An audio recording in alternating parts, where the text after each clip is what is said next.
ಬಿಡದಿ ಟೌನ್ಶಿಪ್ಗೆ ರೈತರು ವಿರೋಧ ಏನು ವ್ಯಕ್ತಪಡಿಸಿದ್ರು. ಇವತ್ತು ಡಿಸಿಎಂ ಡಿಕೆ ಶಿವಕುಮಾರ್ ಅವರನ್ನ ಭೇಟಿಯಾಗಿದ್ದಾರೆ ರೈತ ಮುಖಂಡರು. ಬೆಂಗಳೂರು ದಕ್ಷಿಣ ಜಿಲ್ಲೆಯ ಬಿಡದಿಯ ಭೈರಮಂಗಲದ ಕಂಚುಗಾರನಹಳ್ಳಿ ಗ್ರಾಮ ಪಂಚಾಯಿತಿ ರೈತರು ಡಿಸಿಎಂ ಡಿಕೆ ಶಿವಕುಮಾರ್ ಅವರನ್ನ ಭೇಟಿಯಾಗಿ ಮಾತನಾಡಿದ್ದಾರೆ. ಭೂ ಹಿತರಕ್ಷಣಾ ಸಮಿತಿಯ ಪ್ರತಿನಿಧಿಗಳು ಅವರಿಗೆ ಸಾಥ್ ಕೊಟ್ಟಿದ್ದಾರೆ. ಡಿಸಿಎಂ ಡಿಕೆಶಿ ಅವರನ್ನ ಭೇಟಿ ಮಾಡಿ ಅಹವಾಲು ಸಲ್ಲಿಸಿದ್ದಾರೆ ರೈತ ಮುಖಂಡರು. ಅಧಿಕಾರಿಗಳಿಗೆ ಸೂಕ್ತ ನಿರ್ದೇಶನ ನೀಡುವುದಾಗಿ ಡಿಸಿಎಂ ಭರವಸೆ ಕೊಟ್ಟಿದ್ದಾರೆ.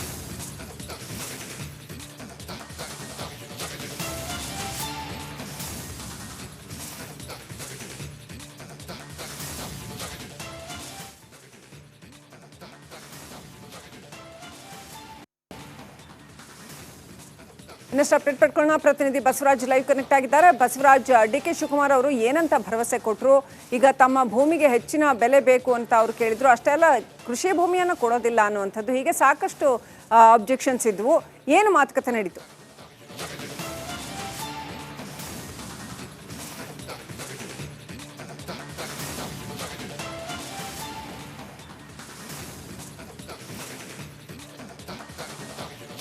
ಶ್ರೀಲಕ್ಷ್ಮಿ, ಬಹಳ ಪ್ರಮುಖವಾಗಿ ಬಿಡದಿ ಟೌನ್ಶಿಪ್ ಹಿಂದಿನಿಂದಲೂ ಮಾಡಬೇಕನ್ನುವಂಥದ್ದು ಬಹಳ ಚರ್ಚೆಯಲ್ಲಿದ್ದಿರ್ತಕ್ಕಂಥದ್ದು ಮತ್ತು ಚರ್ಚೆಗೆ ಗ್ರಾಸವಾಗಿರ್ತಕ್ಕಂಥ ಒಂದು ಯೋಜನೆ.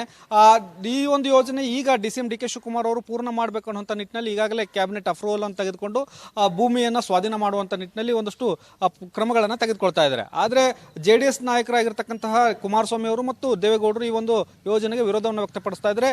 ಈ ಒಂದು ರೈತರ ಭೂಮಿಯನ್ನು ಕಬಳಿಸುವಂಥ ಕೆಲಸ ಆಗ್ತಾ ಇದೆ, ಇದು ರಿಯಲ್ ಎಸ್ಟೇಟ್ ಮಾಫಿಯಾಗೆ ಅನುವು ಮಾಡಿಕೊಡ್ತಕ್ಕಂತಹ ಯೋಜನೆ ಅನ್ನುವಂಥ ಒಂದಷ್ಟು ಗಂಭೀರವಾದಂತಹ ಆರೋಪಗಳನ್ನು ಮಾಡ್ತಾ ಇದ್ದಾರೆ ಮತ್ತು ಇದಕ್ಕೆ ನಿರಂತರವಾದಂತಹ ಹೋರಾಟವನ್ನು ಮಾಡ್ತೇವೆ. ಬಿಡದೆ ರೈತರು ಯಾವುದೇ ಕಾರಣಕ್ಕೂ ಕೂಡ ಸುತ್ತಮುತ್ತಲಿನ ರೈತರು ಭೂಮಿಯನ್ನು ಕೊಡಲ್ಲ ಅನ್ನುವಂಥದ್ದು ಒಂದಷ್ಟು ಎಚ್ಚರಿಕೆಯನ್ನು ಕೂಡ ಕೊಡ್ತಾ ಇದ್ದಾರೆ. ಆದರೆ ರಾಜ್ಯ ಸರ್ಕಾರ ಈ ಒಂದು ಭೂಮಿಯ ಪ್ರಯೋಜನ ರೈತರಿಗೂ ಸಿಗುತ್ತೆ, ಮುಂದೆ ಅಲ್ಲಿ ಉದ್ಯೋಗ ಭರವಸೆಗಳು ಸಿಗ್ತವೆ.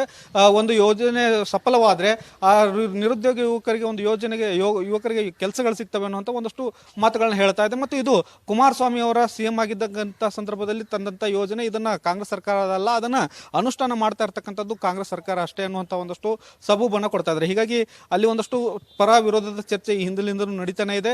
ಆದರೆ ರೈತರು ಇವತ್ತು ಡಿಸಿಎಂ ಡಿಕೆ ಶಿವಕುಮಾರ್ ಅವರನ್ನ ಭೇಟಿ ಮಾಡಿ ಒಂದಷ್ಟು ಮನವಿ ಸಲ್ಲಿಸುವಂತ ಕೆಲಸವನ್ನು ಮಾಡಿದ್ದಾರೆ. ರೈತರಿಗೆ ತೊಂದರೆ ಆಗುತ್ತೆ, ಹಾಗಾಗಿ ಇದನ್ನ ಯೋಜನೆಯನ್ನ ಕೈ ಬಿಡಿ ಅನ್ನುವಂಥ ಒಂದಷ್ಟು ಮನವಿಯನ್ನು ಮಾಡಿದ್ದಾರೆ ಮತ್ತು ತಮ್ಮ ಬೇಡಿಕೆಗಳನ್ನು ಅವರ ಮುಂದೆ ಇಟ್ಟಿದ್ದಾರೆ ಅನ್ನುವಂಥದ್ದನ್ನ ಅದಕ್ಕೆ ಒಂದಷ್ಟು ಸ್ಪಂದಿಸುವಂತ ಕೆಲಸವನ್ನ ಮಾಡಿದ್ದಾರೆ. ಆದರೆ ಸದ್ಯಕ್ಕೆ ಈ ಒಂದು ಯೋಜನೆಯಿಂದ ಹಿಂದೆ ಸರಿಯುವಂತೆ ಡಿಸಿಎಂ ಡಿಕೆ ಶಿವಕುಮಾರ್ ಅವರು ಕಾಣಿಸ್ತಾ ಇಲ್ಲ. ಯಾಕಂದ್ರೆ ಶ್ರೀಲಕ್ಷ್ಮಿ, ಇದನ್ನ ಒಂದಷ್ಟು ಪ್ರತಿಷ್ಠೆಯಾಗಿ ಡಿಸಿಎಂ ಅವರು ತೆಗೆದುಕೊಂಡಿರೋ ಕಾರಣಕ್ಕಾಗಿ ಯೋಜನೆ ಕಂಪ್ಲೀಟ್ ಆಗಿವರೆಗೂ ಕೂಡ ನಾವು ಮಾಡೇ ತೀರ್ತೇವೆ ಅನ್ನುವಂಥ ಒಂದಷ್ಟು ಪಣ ತೊಟ್ಟು ಒಂದು ಈಗಾಗಲೇ ಕ್ಯಾಬಿನೆಟ್ ಒಪ್ಪಿಗೆ ಪಡೆದು ಮುಂದಿನ ಕಾರ್ಯಾರಂಭವನ್ನು ಮಾಡಿದ್ದಾರೆ. ಇನ್ನೇನು ಭೂ ಸ್ವಾಧೀನ ಕೂಡ ಆರಂಭ ಆಗುವಂತ ಸಾಧ್ಯತೆಗಳಿದ್ದಾವೆ.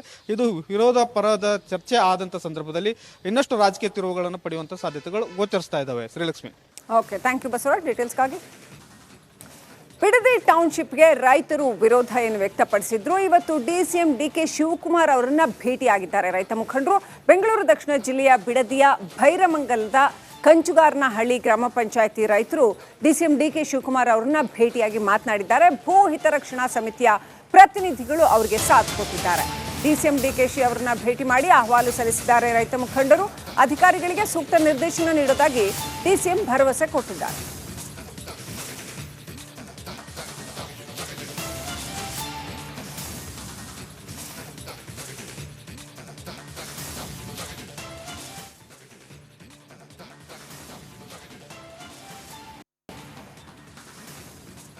ಇನ್ನಷ್ಟು ಅಪ್ಡೇಟ್ ಪಡ್ಕೊಳ್ಳೋಣ. ಪ್ರತಿನಿಧಿ ಬಸವರಾಜ್ ಲೈವ್ ಕನೆಕ್ಟ್ ಆಗಿದ್ದಾರೆ. ಬಸವರಾಜ್, ಡಿಕೆ ಶಿವಕುಮಾರ್ ಅವರು ಏನಂತ ಭರವಸೆ ಕೊಟ್ಟರು?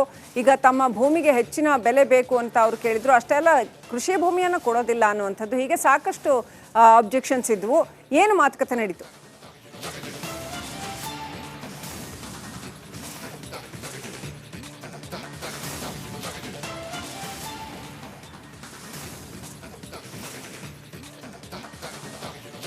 ಶ್ರೀಲಕ್ಷ್ಮಿ, ಬಹಳ ಪ್ರಮುಖವಾಗಿ ಬಿಡದಿ ಟೌನ್ಶಿಪ್ ಹಿಂದಿನಿಂದಲೂ ಮಾಡಬೇಕನ್ನುವಂಥದ್ದು ಬಹಳ ಚರ್ಚೆಯಲ್ಲಿದ್ದಿರ್ತಕ್ಕಂಥದ್ದು ಮತ್ತು ಚರ್ಚೆಗೆ ಗ್ರಾಸವಾಗಿರ್ತಕ್ಕಂಥ ಒಂದು ಯೋಜನೆ. ಈ ಒಂದು ಯೋಜನೆ ಈಗ ಡಿಸಿಎಂ ಡಿಕೆ ಶಿವಕುಮಾರ್ ಅವರು ಪೂರ್ಣ ಮಾಡಬೇಕು ಅನ್ನುವಂಥ ನಿಟ್ಟಿನಲ್ಲಿ ಈಗಾಗಲೇ ಕ್ಯಾಬಿನೆಟ್ ಅಪ್ರೂವಲ್ ಅನ್ನು ತೆಗೆದುಕೊಂಡು ಭೂಮಿಯನ್ನು ಸ್ವಾಧೀನ ಮಾಡುವಂಥ ನಿಟ್ಟಿನಲ್ಲಿ ಒಂದಷ್ಟು ಕ್ರಮಗಳನ್ನು ತೆಗೆದುಕೊಳ್ತಾ ಇದ್ದಾರೆ. ಆದರೆ JDS ನಾಯಕರಾಗಿರ್ತಕ್ಕಂತಹ ಕುಮಾರಸ್ವಾಮಿ ಅವರು ಮತ್ತು ದೇವೇಗೌಡರು ಈ ಒಂದು ಯೋಜನೆಗೆ ವಿರೋಧವನ್ನು ವ್ಯಕ್ತಪಡಿಸ್ತಾ ಇದ್ದಾರೆ. ಈ ಒಂದು ರೈತರ ಭೂಮಿಯನ್ನು ಕಬಳಿಸುವಂಥ ಕೆಲಸ ಆಗ್ತಾ ಇದೆ, ಇದು ರಿಯಲ್ ಎಸ್ಟೇಟ್ ಮಾಫಿಯಾಗೆ ಅನುವು ಮಾಡಿಕೊಡ್ತಕ್ಕಂತಹ ಯೋಜನೆ ಅನ್ನುವಂಥ ಒಂದಷ್ಟು ಗಂಭೀರವಾದಂತಹ ಆರೋಪಗಳನ್ನು ಮಾಡ್ತಾ ಇದ್ದಾರೆ ಮತ್ತು ಇದಕ್ಕೆ ನಿರಂತರವಾದಂತಹ ಹೋರಾಟವನ್ನು ಮಾಡ್ತೇವೆ. ಬಿಡದೆ ರೈತರು ಯಾವುದೇ ಕಾರಣಕ್ಕೂ ಕೂಡ ಸುತ್ತಮುತ್ತಲಿನ ರೈತರು ಭೂಮಿಯನ್ನು ಕೊಡಲ್ಲ ಅನ್ನುವಂಥದ್ದು ಒಂದಷ್ಟು ಎಚ್ಚರಿಕೆಯನ್ನು ಕೂಡ ಕೊಡ್ತಾ ಇದ್ದಾರೆ. ಆದರೆ ರಾಜ್ಯ ಸರ್ಕಾರ ಈ ಒಂದು ಭೂಮಿಯ ಪ್ರಯೋಜನ ರೈತರಿಗೂ ಸಿಗುತ್ತೆ, ಮುಂದೆ ಅಲ್ಲಿ ಉದ್ಯೋಗ ಭರವಸೆಗಳು ಸಿಗ್ತವೆ. ಒಂದು ಯೋಜನೆ ಸಫಲವಾದರೆ ಆ ನಿರುದ್ಯೋಗ ಯುವಕರಿಗೆ ಒಂದು ಯೋಜನೆಗೆ ಯುವಕರಿಗೆ ಕೆಲಸಗಳು ಸಿಗ್ತವೆ ಅನ್ನುವಂಥ ಒಂದಷ್ಟು ಮಾತುಗಳನ್ನ ಹೇಳ್ತಾ ಇದೆ. ಮತ್ತು ಇದು ಕುಮಾರಸ್ವಾಮಿ ಅವರ ಸಿಎಂ ಆಗಿದ್ದಂಥ ಸಂದರ್ಭದಲ್ಲಿ ತಂದಂಥ ಯೋಜನೆ. ಇದನ್ನ ಕಾಂಗ್ರೆಸ್ ಸರ್ಕಾರದಲ್ಲ, ಅದನ್ನ ಅನುಷ್ಠಾನ ಮಾಡ್ತಾ ಇರ್ತಕ್ಕಂಥದ್ದು ಕಾಂಗ್ರೆಸ್ ಸರ್ಕಾರ ಅಷ್ಟೇ ಅನ್ನುವಂಥ ಒಂದಷ್ಟು ಸಬೂಬನ್ನು ಕೊಡ್ತಾ ಇದ್ದಾರೆ. ಹೀಗಾಗಿ ಅಲ್ಲಿ ಒಂದಷ್ಟು ಪರ ವಿರೋಧದ ಚರ್ಚೆ ಈ ಹಿಂದಿನಿಂದಲೂ ನಡೀತಾನೆ ಇದೆ. ಆದರೆ ರೈತರು ಇವತ್ತು ಡಿಸಿಎಂ ಡಿ ಕೆ ಶಿವಕುಮಾರ್ ಅವರನ್ನ ಭೇಟಿ ಮಾಡಿ ಒಂದಷ್ಟು ಮನವಿ ಸಲ್ಲಿಸುವಂತ ಕೆಲಸವನ್ನು ಮಾಡಿದ್ದಾರೆ. ರೈತರಿಗೆ ತೊಂದರೆ ಆಗುತ್ತೆ, ಹಾಗಾಗಿ ಇದನ್ನ ಯೋಜನೆಯನ್ನ ಕೈ ಬಿಡಿ ಅನ್ನುವಂಥ ಒಂದಷ್ಟು ಮನವಿಯನ್ನು ಮಾಡಿದ್ದಾರೆ ಮತ್ತು ತಮ್ಮ ಬೇಡಿಕೆಗಳನ್ನು ಅವರ ಮುಂದೆ ಇಟ್ಟಿದ್ದಾರೆ ಅನ್ನುವಂಥದ್ದನ್ನ ಅದಕ್ಕೆ ಒಂದಷ್ಟು ಸ್ಪಂದಿಸುವಂತ ಕೆಲಸವನ್ನ ಮಾಡಿದ್ದಾರೆ. ಆದರೆ ಸದ್ಯಕ್ಕೆ ಈ ಒಂದು ಯೋಜನೆಯಿಂದ ಹಿಂದೆ ಸರಿಯುವಂತೆ ಡಿಸಿಎಂ ಡಿ ಕೆ ಶಿವಕುಮಾರ್ ಅವರು ಕಾಣಿಸ್ತಾ ಇಲ್ಲ. ಯಾಕಂದ್ರೆ ಶ್ರೀಲಕ್ಷ್ಮಿ ಇದನ್ನ ಒಂದಷ್ಟು ಪ್ರತಿಷ್ಠೆಯಾಗಿ ಡಿಸಿಎಂ ಅವರು ತೆಗೆದುಕೊಂಡಿರೋ ಕಾರಣಕ್ಕಾಗಿ ಈ ಯೋಜನೆ ಕಂಪ್ಲೀಟ್ ಆಗಿವರೆಗೂ ಕೂಡ ನಾವು ಮಾಡೇ ತೀರ್ತೇವೆ ಅನ್ನುವಂಥ ಒಂದಷ್ಟು ಪಣ ತೊಟ್ಟು ಒಂದು ಈಗಾಗಲೇ ಕ್ಯಾಬಿನೆಟ್ ಒಪ್ಪಿಗೆ ಪಡೆದು ಮುಂದಿನ ಕಾರ್ಯಾರಂಭವನ್ನು ಮಾಡಿದ್ದಾರೆ. ಇನ್ನೇನು ಭೂ ಸ್ವಾಧೀನ ಕೂಡ ಆರಂಭ ಆಗುವಂತ ಸಾಧ್ಯತೆಗಳಿದ್ದಾವೆ. ಇದು ವಿರೋಧ ಪರದ ಚರ್ಚೆ ಆದಂತ ಸಂದರ್ಭದಲ್ಲಿ ಇನ್ನಷ್ಟು ರಾಜಕೀಯ ತಿರುವುಗಳನ್ನು ಪಡೆಯುವಂತ ಸಾಧ್ಯತೆಗಳು ಗೋಚರಿಸ್ತಾ ಇದ್ದಾವೆ. Srilakshmi, okay, thank you Basavaraj ಡೀಟೇಲ್ಸ್ಗಾಗಿ. ಬಿಡದಿ ಟೌನ್ಶಿಪ್ಗೆ ರೈತರು ವಿರೋಧ ಏನು ವ್ಯಕ್ತಪಡಿಸಿದ್ರು. ಇವತ್ತು ಡಿಸಿಎಂ ಡಿ ಕೆ ಶಿವಕುಮಾರ್ ಅವರನ್ನ ಭೇಟಿಯಾಗಿದ್ದಾರೆ ರೈತ ಮುಖಂಡರು. ಬೆಂಗಳೂರು ದಕ್ಷಿಣ ಜಿಲ್ಲೆಯ ಬಿಡದಿಯ ಭೈರಮಂಗಲದ ಕಂಚುಗಾರನಹಳ್ಳಿ ಗ್ರಾಮ ಪಂಚಾಯಿತಿ ರೈತರು ಡಿಸಿಎಂ ಡಿ ಕೆ ಶಿವಕುಮಾರ್ ಅವರನ್ನ ಭೇಟಿಯಾಗಿ ಮಾತನಾಡಿದ್ದಾರೆ. ಭೂ ಹಿತರಕ್ಷಣಾ ಸಮಿತಿಯ ಪ್ರತಿನಿಧಿಗಳು ಅವರಿಗೆ ಸಾಥ್ ಕೊಟ್ಟಿದ್ದಾರೆ. ಡಿಸಿಎಂ ಡಿಕೆಶಿ ಅವರನ್ನ ಭೇಟಿ ಮಾಡಿ ಅಹವಾಲು ಸಲ್ಲಿಸಿದ್ದಾರೆ ರೈತ ಮುಖಂಡರು. ಅಧಿಕಾರಿಗಳಿಗೆ ಸೂಕ್ತ ನಿರ್ದೇಶನ ನೀಡುವುದಾಗಿ ಡಿಸಿಎಂ ಭರವಸೆ ಕೊಟ್ಟಿದ್ದಾರೆ.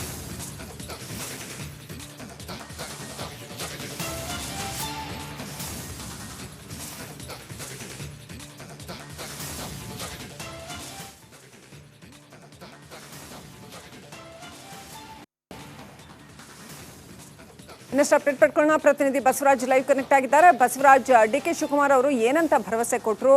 ಈಗ ತಮ್ಮ ಭೂಮಿಗೆ ಹೆಚ್ಚಿನ ಬೆಲೆ ಬೇಕು ಅಂತ ಅವ್ರು ಕೇಳಿದ್ರು. ಅಷ್ಟೇ ಅಲ್ಲ, ಕೃಷಿ ಭೂಮಿಯನ್ನು ಕೊಡೋದಿಲ್ಲ ಅನ್ನುವಂಥದ್ದು, ಹೀಗೆ ಸಾಕಷ್ಟು ಅಬ್ಜೆಕ್ಷನ್ಸ್ ಇದ್ವು. ಏನು ಮಾತುಕತೆ ನಡೀತು?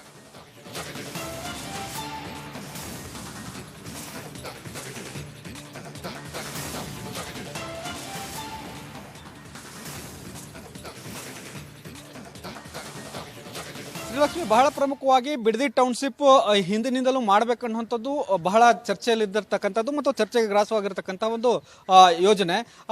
ಈ ಒಂದು ಯೋಜನೆ ಈಗ ಡಿಸಿಎಂ ಡಿ ಕೆ ಶಿವಕುಮಾರ್ ಅವರು ಪೂರ್ಣ ಮಾಡಬೇಕನ್ನುವಂಥ ನಿಟ್ಟಿನಲ್ಲಿ ಈಗಾಗಲೇ ಕ್ಯಾಬಿನೆಟ್ ಅಪ್ರೂವಲ್ ಅನ್ನು ತೆಗೆದುಕೊಂಡು ಭೂಮಿಯನ್ನು ಸ್ವಾಧೀನ ಮಾಡುವಂಥ ನಿಟ್ಟಿನಲ್ಲಿ ಒಂದಷ್ಟು ಕ್ರಮಗಳನ್ನು ತೆಗೆದುಕೊಳ್ತಾ ಇದ್ದಾರೆ. ಆದರೆ JDS ನಾಯಕರಾಗಿರ್ತಕ್ಕಂತಹ ಕುಮಾರಸ್ವಾಮಿ ಅವರು ಮತ್ತು ದೇವೇಗೌಡರು ಈ ಒಂದು ಯೋಜನೆಗೆ ವಿರೋಧವನ್ನು ವ್ಯಕ್ತಪಡಿಸ್ತಾ ಇದ್ದಾರೆ. ಈ ಒಂದು ರೈತರ ಭೂಮಿಯನ್ನು ಕಬಳಿಸುವಂಥ ಕೆಲಸ ಆಗ್ತಾ ಇದೆ. ಇದು ರಿಯಲ್ ಎಸ್ಟೇಟ್ ಮಾಫಿಯಾಗೆ ಅನುವು ಮಾಡಿಕೊಡ್ತಕ್ಕಂತಹ ಯೋಜನೆ ಅನ್ನುವಂಥ ಒಂದಷ್ಟು ಗಂಭೀರವಾದಂತಹ ಆರೋಪಗಳನ್ನು ಮಾಡ್ತಾ ಇದ್ದಾರೆ ಮತ್ತು ಇದಕ್ಕೆ ನಿರಂತರವಾದಂತಹ ಹೋರಾಟವನ್ನು ಮಾಡ್ತೇವೆ. ಬಿಡದೆ ರೈತರು ಯಾವುದೇ ಕಾರಣಕ್ಕೂ ಕೂಡ ಸುತ್ತಮುತ್ತಲಿನ ರೈತರು ಭೂಮಿಯನ್ನು ಕೊಡಲ್ಲ ಅನ್ನುವಂಥದ್ದು ಒಂದಷ್ಟು ಎಚ್ಚರಿಕೆಯನ್ನು ಕೂಡ ಕೊಡ್ತಾ ಇದ್ದಾರೆ. ಆದರೆ ರಾಜ್ಯ ಸರ್ಕಾರ ಈ ಒಂದು ಭೂಮಿಯ ಪ್ರಯೋಜನ ರೈತರಿಗೂ ಸಿಗುತ್ತೆ, ಮುಂದೆ ಅಲ್ಲಿ ಉದ್ಯೋಗ ಭರವಸೆಗಳು ಸಿಗ್ತವೆ. ಒಂದು ಯೋಜನೆ ಸಫಲವಾದರೆ ಆ ನಿರುದ್ಯೋಗ ಯುವಕರಿಗೆ ಒಂದು ಯೋಜನೆಗೆ ಯುವಕರಿಗೆ ಕೆಲಸಗಳು ಸಿಗ್ತವೆ ಅನ್ನುವಂಥ ಒಂದಷ್ಟು ಮಾತುಗಳನ್ನ ಹೇಳ್ತಾ ಇದೆ. ಮತ್ತು ಇದು ಕುಮಾರಸ್ವಾಮಿ ಅವರ ಸಿಎಂ ಆಗಿದ್ದಂಥ ಸಂದರ್ಭದಲ್ಲಿ ತಂದಂಥ ಯೋಜನೆ. ಇದನ್ನ ಕಾಂಗ್ರೆಸ್ ಸರ್ಕಾರದಲ್ಲ, ಅದನ್ನ ಅನುಷ್ಠಾನ ಮಾಡ್ತಾ ಇರ್ತಕ್ಕಂಥದ್ದು ಕಾಂಗ್ರೆಸ್ ಸರ್ಕಾರ ಅಷ್ಟೇ ಅನ್ನುವಂಥ ಒಂದಷ್ಟು ಸಬೂಬನ್ನು ಕೊಡ್ತಾ ಇದ್ದಾರೆ. ಹೀಗಾಗಿ ಅಲ್ಲಿ ಒಂದಷ್ಟು ಪರ ವಿರೋಧದ ಚರ್ಚೆ ಈ ಹಿಂದಿನಿಂದಲೂ ನಡೀತಾನೆ ಇದೆ. ಆದರೆ ರೈತರು ಇವತ್ತು ಡಿಸಿಎಂ ಡಿ ಕೆ ಶಿವಕುಮಾರ್ ಅವರನ್ನ ಭೇಟಿ ಮಾಡಿ ಒಂದಷ್ಟು ಮನವಿ ಸಲ್ಲಿಸುವಂತ ಕೆಲಸವನ್ನು ಮಾಡಿದ್ದಾರೆ. ರೈತರಿಗೆ ತೊಂದರೆ ಆಗುತ್ತೆ, ಹಾಗಾಗಿ ಇದನ್ನ ಯೋಜನೆಯನ್ನ ಕೈ ಬಿಡಿ ಅನ್ನುವಂಥ ಒಂದಷ್ಟು ಮನವಿಯನ್ನು ಮಾಡಿದ್ದಾರೆ ಮತ್ತು ತಮ್ಮ ಬೇಡಿಕೆಗಳನ್ನು ಅವರ ಮುಂದೆ ಇಟ್ಟಿದ್ದಾರೆ ಅನ್ನುವಂಥದ್ದನ್ನ ಅದಕ್ಕೆ ಒಂದಷ್ಟು ಸ್ಪಂದಿಸುವಂತ ಕೆಲಸವನ್ನು ಮಾಡಿದ್ದಾರೆ. ಆದರೆ ಸದ್ಯಕ್ಕೆ ಈ ಒಂದು ಯೋಜನೆಯಿಂದ ಹಿಂದೆ ಸರಿಯುವಂತೆ ಡಿಸಿಎಂ ಡಿ ಕೆ ಶಿವಕುಮಾರ್ ಅವರು ಕಾಣಿಸ್ತಾ ಇಲ್ಲ. ಯಾಕಂದ್ರೆ ಶ್ರೀಲಕ್ಷ್ಮಿ ಇದನ್ನ ಒಂದಷ್ಟು ಪ್ರತಿಷ್ಠೆಯಾಗಿ ಡಿಸಿಎಂ ಅವರು ತೆಗೆದುಕೊಂಡಿರೋ ಕಾರಣಕ್ಕಾಗಿ ಈ ಯೋಜನೆ ಕಂಪ್ಲೀಟ್ ಆಗಿವರೆಗೂ ಕೂಡ ನಾವು ಮಾಡೇ ತೀರ್ತೇವೆ ಅನ್ನುವಂಥ ಒಂದಷ್ಟು ಪಣ ತೊಟ್ಟು ಒಂದು ಈಗಾಗಲೇ ಕ್ಯಾಬಿನೆಟ್ ಒಪ್ಪಿಗೆ ಪಡೆದು ಮುಂದಿನ ಕಾರ್ಯಾರಂಭವನ್ನು ಮಾಡಿದ್ದಾರೆ. ಇನ್ನೇನು ಭೂ ಸ್ವಾಧೀನ ಕೂಡ ಆರಂಭ ಆಗುವಂತ ಸಾಧ್ಯತೆಗಳಿದ್ದಾವೆ. ಇದು ವಿರೋಧ ಪರದ ಚರ್ಚೆ ಆದಂತ ಸಂದರ್ಭದಲ್ಲಿ ಇನ್ನಷ್ಟು ರಾಜಕೀಯ ತಿರುವುಗಳನ್ನು ಪಡೆಯುವಂತ ಸಾಧ್ಯತೆಗಳು ಗೋಚರಿಸ್ತಾ ಇದ್ದಾವೆ. Srilakshmi, okay, thank you Basavaraj ಡೀಟೇಲ್ಸ್ಗಾಗಿ.